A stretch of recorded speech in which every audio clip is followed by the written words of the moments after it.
자영업자들 줄폐업 현실화되나. 2주마다 연장되고 강화되는 거리두기 조치가 마치 계속되는 깔딱고개 같다. 넘었다 싶으면 다시 시작되는데 이젠 정말 죽을 지경이다. 휴가철을 맞은 한 해수욕장 주변 식당 주인은 1년 이상 계속된 방역 조치에 따른 고충을 지난 주말 이같이 표현했다. 오후 10시만 되면 강제로 문을 닫아야 하는 상황이 계속되면서 매출이 타격을 입을 수밖에 없다는 것이다. 특히 휴가철 장사만을 기다려온 입장에서는 허탈하기가 이루 말할 수 없다고 토로했다.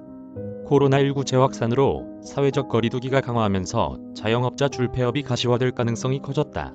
정부는 앞서 3분기부터 본격적으로 내수진작 정책을 실시하겠다고 밝혔으나 방역에 실패하면서 시행조차 어려운 상황에 직면했다.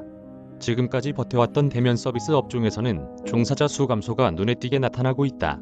고용노동부가 발표한 사업체 노동력 조사에 따르면 숙박 및 음식점 종사자는 6월 5만 1,000명이 감소했다. 올해 1월 24만 7천 명 감소 이후 다시 감소세가 커졌다. 여행업이 포함된 사업시설 관리업 등은 17,000명이 감소했고 웨딩홀이 포함된 개인 서비스업 등에서도 9,000명 일자리가 줄었다.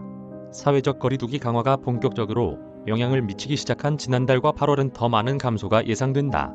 내수 진작 시기가 늦어지면서 돌아올 비폭탄도 문제다. 정부는 코로나19가 유행하기 시작하면서 만기 연장, 이자 유예 등의 조치를 취해줬다. 대출 문턱도 대폭 낮춰 간편하게 대출을 받을 수 있도록 유도했다. 빚을 내서라도 일단 버틸 수 있게 한 조치였지만 정상화 시기가 점점 미뤄지면서 자영업자가 상환 능력을 회복하기 전에 폭탄이 터질 가능성도 생겼다. 코로나19가 터진 이후 자영업자 대출 증가폭은 기존보다 2배 커졌다. 한국은행이 파악한 지난 3월 말 기준 자영업자의 금융권 대출 잔액은 831조 8천억 원이다. 지난해 3월 말 대비 18.8% 증가했다. 금융권이 중소기업 및 소상공인 대상으로 대출 만기를 연장한 규모는 지난달 25일까지 204조 2천억 원에 달한다. 재연장이 결정되지 않으면 당장 9월부터 갚아야 한다. 정부는 2차 추가 경정 예산을 편성하면서 최대 3천만 원에 달하는 소상공인 지원을 계획했다.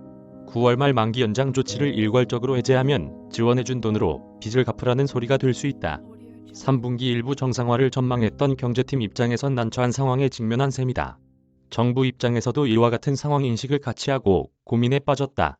9월 말 연장 종료라는 기존 입장에서 신중론으로 돌아선 기류도 감지된다. 한 정부 관계자는 이자 유예를 해준 건들은 부실 채권 파악이 불가능하지만 그 규모가 크지 않고 만기 연장 건들은 지금도 부실 수준을 일부 알아볼 수 있다며 코로나 때문에 만기 연장을 해준 건들도 있지만 은행 입장에서 영업 차원의 만기 연장을 해주기도 한다고 설명했다. 홍태화 기자. 이메일 주소